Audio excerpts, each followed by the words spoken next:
Il registro tumori del Veneto è il primo in Italia ad aver ottenuto la certificazione di qualità, un'eccellenza tanto che lo scorso anno ha concluso un progetto unico tra le regioni più popolose della nazione, la registrazione centralizzata dei tumori nei 5 milioni di veneti. È un registro che grazie al direttore scientifico, il professor Rugge,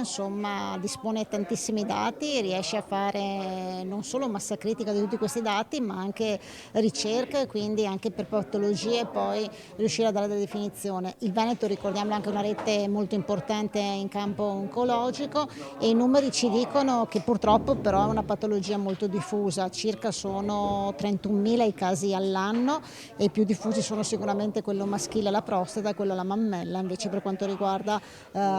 le donne. Non è l'unica buona notizia nel giorno in cui si celebra la giornata mondiale contro il cancro. Il mondo dell'oncologia veneta ha infatti studiato il rapporto tra tumori e Covid-19. Dalle analisi effettuate su 84.246 veneti sottoposti a tampone per la ricerca del virus, è emerso che il rischio di infezione nei pazienti oncologici è simile a quello della popolazione che non l'ha contratto. Nei pazienti positivi è sensibilmente maggiore il rischio di complicanze. Questi eventi negativi sono risultati più frequenti nei pazienti con diagnosi di tumore più recente, negli ultimi 2 anni, ma rispetto alla popolazione generale il rischio è rimasto più elevato anche in quelli con una diagnosi più lontana nel tempo. Il Veneto è impegnato sulla ricerca, è impegnato anche